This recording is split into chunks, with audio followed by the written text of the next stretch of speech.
A very warm welcome to you, and thank you so much for joining our Homeopathy 24/7 podcast. We are going to be speaking to an array of international guests who will share their knowledge and experiences of homeopathy with you. We will discuss all types of subjects such as remedies, symptoms, and stories of health. No matter where you are with your homeopathic journey, we aim to inspire you on your quest to natural health and living. The podcast is brought to you by Greensmith, the founder of Homeopathy 24/7, which is a global platform connecting you with a homeopath wherever you are in the world, 24 hours a day. So let's get started with today's chat. Please welcome Mary Greensmith. Hello, lovely to see you all. I am so pleased to be able to welcome Chantal Karyta. It's lovely to see you, Chantal. How are you doing? Thank you, Mary. I'm excited to be here. I'm really good. Thank you. Really, really good. Tell us a little bit about what you do, because I usually talk to homeopaths. And of course, you are a dog trainer, you are a breeder, you do a lot of behavioural issues. What is it that you do? So I've been training dogs probably since about 2007 now, so quite a long time. I've always loved animals and I've always been really fascinated in animal behavior. So yeah, I've been working with dogs all that time. So the majority of my business is just training pet dogs, helping them and their owners with like behavior problems. So we pretty much do everything from like the moment you get your puppy to training them up, teaching them basic life skills and things. And then generally as the dog gets older, if they kind of get any behavior problems, so things like reactivity, separation anxiety, basically any kind of behavior issue, we help resolve that with their owners. And I'm very much a big believer in getting dogs kind of working and having fun. And, I think a lot of pet dogs get bored very easily, and like the dog behavior industry has kind of boomed in the last 50 years just because of dogs' needs just not being met. So I do a lot of like trick training, agility, like nose work and stuff. And so I love kind of teaching my clients about that kind of thing as well. It's just, I love building up just a relationship and just making sure that, dogs and owners are both as happy as they can be, really. Brilliant, brilliant. And I just thought this was just such a fantastic opportunity for us to get together because, of course, we're talking about, giving a dog a tablet effectively to help them be calmer, to help them be, more at ease in their environment. But it's not enough on its own. We need to understand why they're behaving as they're behaving, why they're doing what they're doing, and what do they really need. And that is what you study. Yes. Yeah, no, definitely. And it's the same, with humans, you don't just give a human with anxiety issues just a tablet and then just let them get on with it. There's no kind of magic wand or anything. So yeah, we very much look at like the reasons why the dog is doing the behavior. So we look at like the emotional responses, because usually with things like, reactivity, for example, or if people don't know what that means, it's when a dog is like fearful of something, so they might react aggressively, for example. We look at like the reasons why the dog is doing that behavior in the first place, and then if we work for the dog from an emotional level and we change those emotions from fear to being calm and confident, then that in turn changes the behavior. Okay, so let's take reactivity then, because it's such a, as you say, a common problem these days. And whether it's common because the way we have our pets, the way we treat our pets, the way we interact with our pets is different than it was before, I don't know. But we would homeopathically, we'd be looking and saying, okay, is he confident but then he barks and then he runs away, or he barks and then he attacks? So you're looking for that same behavior patterns as well. Yeah, so every dog is different, really. So, we kind of take each dog on like a kind of case by case basis. And when we're looking at reactivity, dogs will do different things depending on, you know, how they're feeling. So we tend to have like a fight or flight response, and dogs tend to have the same as well. So the way that the dog's kind of emotional brain is very, very similar to ours. And usually with things like reactivity, there can be lots of different reasons for the cause of it to begin with. Okay, so it could be things like genetics, you know, so perhaps they've had a nervous mother, for example, or perhaps if like the mother has, you know, been brought up in not so great conditions, like a puppy farm, for instance, and the mum is fearful, that can then be passed on to the pups.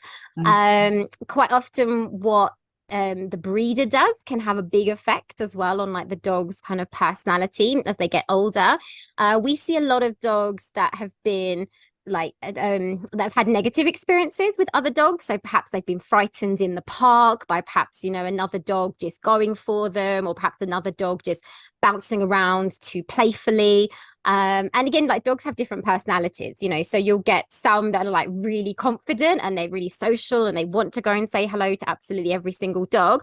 Whereas you get others that are a lot more cautious and they're a lot more reserved, and they just kind of have more feelings about the world and stuff. So you know, so that can kind of be the reasons why. Lockdown was a huge issue as well.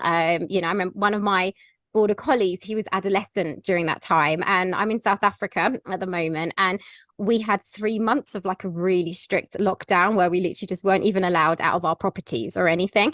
And so he came out and he was just so overwhelmed by everything that he just wanted to, you know, it sounded as though he wanted to kill everything. He was just pulling and barking and lunging towards dogs, towards people. And that was just purely from like a fear point of view, because he didn't know what else to do, and being an adolescent as well, which is a whole other topic. You know, and sometimes just dogs make those kinds of choices, and it's up to us to then teach us, or sorry, to teach the dogs you know, the correct choices and the choices that, you know, we want them to make. It's a bit like, you know, say for example, if there's something you're really scared of, so I don't know, say you're in the shower and all of a sudden a spider just comes down in front of you, for example, and if you don't like spiders, if you're scared of spiders, okay, you're either going to run out of the shower as quickly as you can, all right, but say for example, if the shower, you know, if the spider is by the shower door and you can't escape, you might then scream, all right, and then someone might come in and rescue you, and your mind then subconsciously learns, okay, next time I see a spider and I scream, someone's going to take it away from me. And it's that huge feeling of relief that's really, really rewarding. So from a dog's point of view, if they choose fight as an option, so barky, lungy, growly type behaviors, generally the other dog would move away. And so the fearful dog then learns, phew, okay, that was good, that worked, I'm going to do that again. And that's why like aggression or reactivity is so successful, because it works, you know, like the dogs learn, okay, when I see this threat coming towards me, I shout at them, they move away, and their body is flooded with relief kind of chemicals, which is hugely reinforcing. It's like a survival instinct. So that's basically, you know, how it kind of works and stuff. So and what can we do about that? How can we help our dogs change that behavior? So one of the main things is really not letting dogs practice the behavior. So not putting them in situations that they can't cope with, because again, same as us, the more you practice something, the better you get at it. Okay. And I've had clients where they've come to me sometimes after like 2 years of the dog being reactive. And first of all, the dog might have started being reactive at a dog you know, fairly close, so say like 2 to 3 meters away, for instance, but gradually as the dog has got better at rehearsing the behaviors, the dog then starts reacting at another dog 10 meters away or 20 meters away, or, you know, even further eventually. So the main thing is to kind of not put your dog in situations where they are that scared enough that, you know, they do want to do those kinds of behaviors. So generally with most clients, I will change where they walk, for instance. So, you know, typically dog parks would be out, you know, again, any kind of chance of having off-lead dogs coming up to your dog can be quite frightening for a lot of dogs. And quite often as well, it's not necessarily your dog, but it's trying to kind of get away from other people's dogs, you know, because the Yes, number of yes, yes. people, they'll go, it's fine, my dog is friendly. Yeah, And you're like, you've got your dog on the lead, and it's like, well, that's fine, but mine's not friendly, you know, mine is scared. You yeah. know, and a lot of owners don't understand that. So definitely kind of change where you walk your dogs, you know, and perhaps walk in like kind of quieter places. If you're worried about letting your dogs off lead anywhere, there are so many different like places that you can hire now. So there are private fields that you can hire. I think in the US as well, there's an app called Sniff Spot, where people put like different locations on that you can actually hire out those places and walk your dogs in private areas. So at least sometimes you can have walks where you can relax and you don't need to worry about constantly searching around for other dogs. Because again, I know what it's like because I've been there myself. You know, when you have a fearful dog that is reactive towards other dogs, you're constantly on alert. And as soon as you see a dog, Yeah. again, you kind of tense up on the lead. And then the moment the lead goes tight, your dog then thinks, okay, mum and dad are worried, I need to be worried as well. And it kind of puts them on alert and stuff. So definitely kind of having some, you know, places where you can walk them just away and where it's safe. Another thing as well is that I educate my clients on is to really observe your dog's body language as well, because quite often we miss the lower, kind of more subtler signs of anxiety in dogs. And then the moment the dog then starts growly, lungy, barky, snarling, snapping, etc., all of a sudden we then kind of spring into action. Whereas actually quite often dogs will give us information that they're worried way beforehand. Okay. So with things like the body language, so I'll give you an example, things like lip licking can be a sign of stress. Perhaps, so Spirit, my border collie, he would be, if he saw something in the distance that he would be worried about, he'd be standing, but he would just have one paw up as like a paw lift. Okay. So that for him, his ears might flatten like about a millimeter or so. He would normally have like a relaxed pant, but if I saw him kind of just closing his mouth, then you see the muscles kind of tighten. That can be an indicator. Again, every dog is really, really different as well. The way the tail is. Normally, what I recommend to clients is kind of looking at your dog in different emotional states. So look at what your dog does with their body when they're happy. So say, for example, when you come in through the door, like look how they greet you, for instance. You know, how are they when they're playing? What's their body doing when they're sleeping? What are their ears doing? What's their mouth doing? What's their tail doing? Look at all the body parts and then compare that to when your dog is feeling anxious, and you'll really start to kind of notice the difference. And the idea of this is that when you see your dog, you know, even get the slightest signs of anxiety, that's when we need to kind of step in and perhaps divert our dog away from what it is that they're looking at or that what they're worried about. So that, you know, say it's all about just not letting your dog get over that threshold, because when a dog is stressed and they see something like another dog, and if they're worried about other dogs and they react to it, that can stay in their system for up to 72 hours. And so if they're seeing stressor after stressor after stressor after stressor, their emotional cup almost becomes full. And then all of a sudden they'll see another dog and they'll just kind of explode. Okay. It's a bit like humans, you know, have you ever had like a really bad day where, you know, just one thing goes wrong and then another thing goes wrong and then another thing goes wrong. And then you get home and your partner asks you a simple question like, oh, did you post that letter? And then you just kind of lose it. And it's not because of that question, but it's because of everything else that's happened beforehand. Whereas, say, for example, if you're in a really good frame of mind and, you know, your partner asks if you posted the letter and you're like, oh, damn it, I forgot, sorry, you know, but you deal with it much better. Does that make sense? Yeah, absolutely. And it just shows you that, every little thing we need to notice in a different way. We need to observe in a different way. We need to see in a different way. Yeah, definitely. And we just need to understand how dogs communicate and to be able to read them.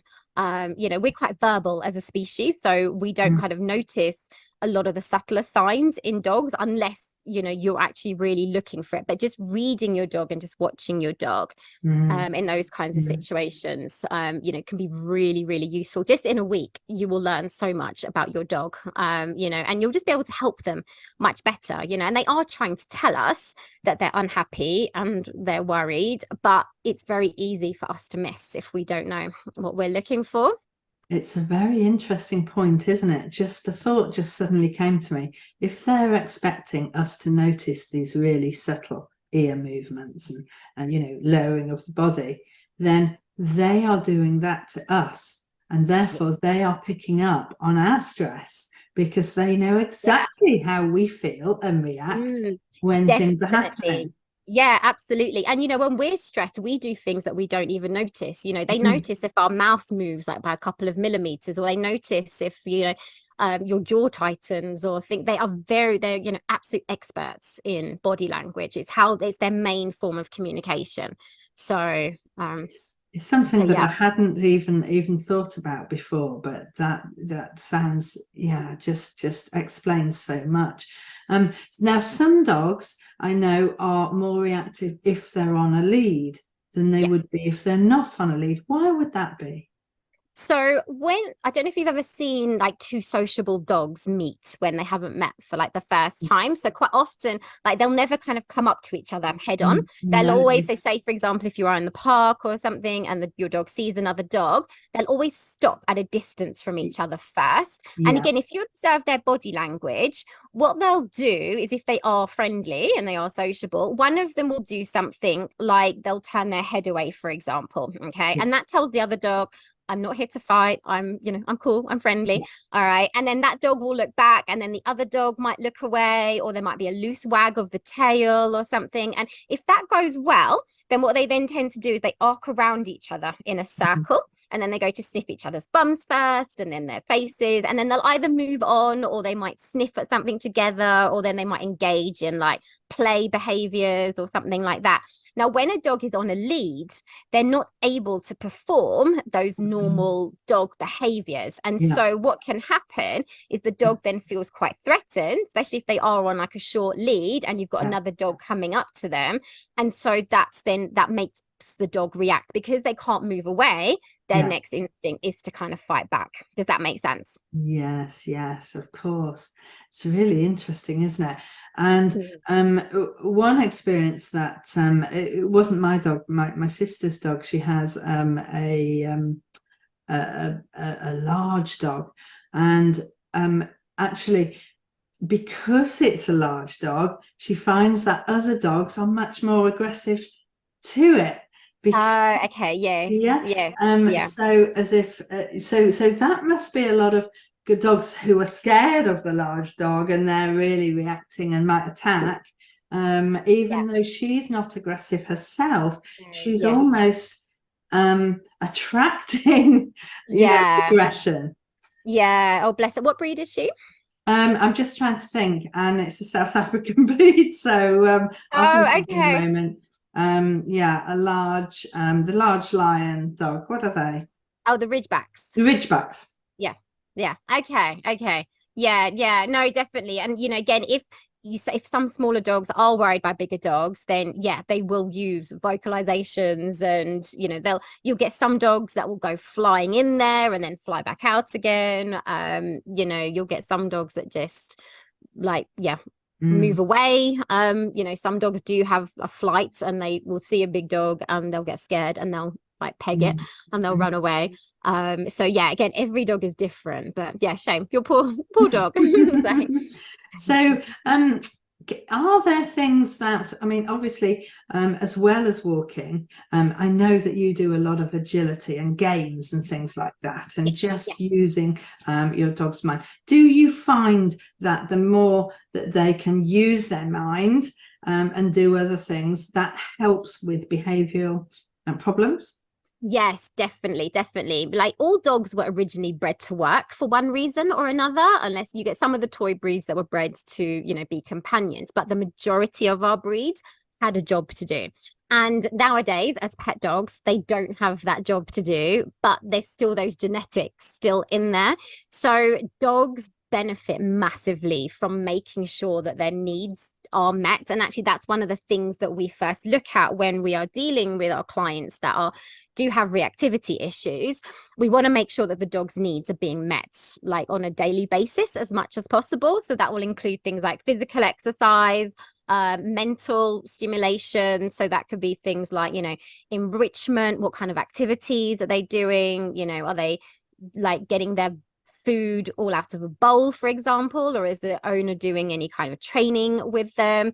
We do things like nose work, like getting a dog to use their nose is amazing, especially for fearful dogs, because it helps produce dopamine through the body, which is very like self-soothing and calming and stuff for them.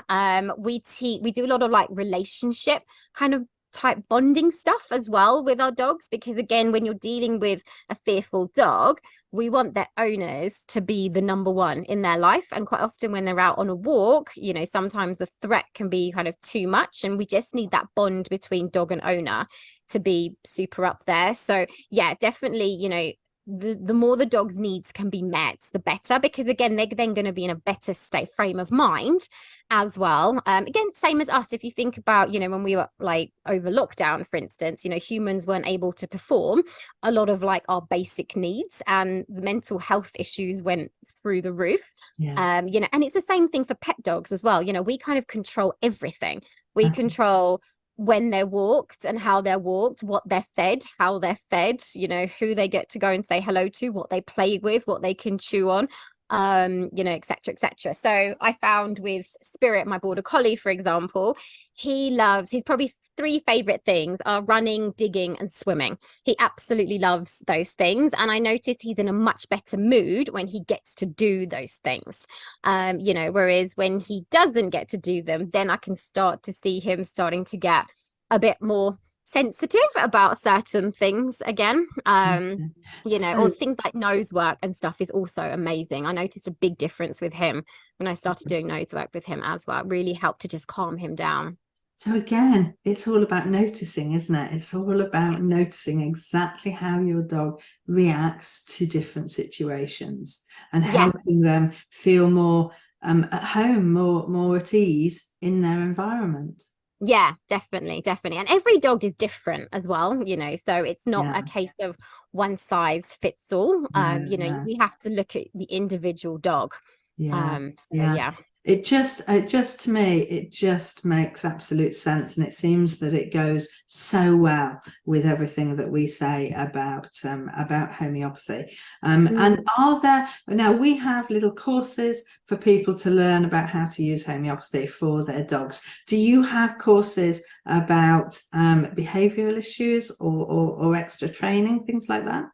Yes, I do. I have a number of video like online training courses that either are for like a specific topic. So I have things like, I do have a whole course on dog reactivity, which works for dogs as well as people, because the methods are the same, like the fears are the same. So I have courses on how to stop a dog from jumping up, loose leash walking, recalls, just general life skills. There's lots of there's a tricks course, agility, scent work, and I'm always kind of adding to them as well. So you can either like buy a standalone course, or I am now offering a membership as well. So for a set amount a month, you get access to all of my courses. I do a monthly Zoom session as well. So, I'm kind of constantly creating content for that. And then I do offer as well online private coaching as well, if people wanted. That sounds absolutely amazing. So we will put a link below this video so that people can hook up and find your website and find your details. But I am hoping, obviously, this is a natural health group, and everything that you do just fits in with that so well. So I do hope that you can come back and perhaps interact a little bit with our members and talk I'd love to them. And let's have another discussion and talk about other fears and training again. Yeah, definitely. And if there's anything that your clients, want me to talk about, or anything, or if there's anything they want to learn about, then, I'm more than happy to tailor it to them as well. So yeah. Fantastic. That's brilliant news. Well, please do leave comments below, and let's see what we can find out, how we can just help our dogs just be happier at home. Definitely. I hope you agree that this has been an amazing introduction to learning more about our dogs and everything that we need and we ask for those symptoms, why things are happening, is related to behaviour, is related to habit, is related to body language, and we need to put all of that together with homeopathy. I'm really pleased that Chantel is going to be working in our dog group, Homeopathy and Natural Health for Dogs. We've got a Facebook group, so please do click on the link below and join our group if you have dogs and want to learn more about this. Now, next week I'm going to be talking about our prescribing books. Now, these are books that we're just publishing just now, and we've got them for families, we've got them for dogs, and we've got them for your cats, so that you can get your prescribing in order and learn much more about getting better results from your prescribing habits. I look forward to seeing you next week. Take care. I do hope you've enjoyed these episodes, and I do hope you can subscribe to our channels. Now, there are various ways for you to listen to our podcast or watch it on video on YouTube. So whether it's iTunes, Spotify, or YouTube, please do subscribe and please do leave us a review. If you leave us a review on these platforms, then more people will see our podcast. We just want more people to share the joy of homeopathy. It's a choice that everybody should know about. Please do everything you can to help us help more people.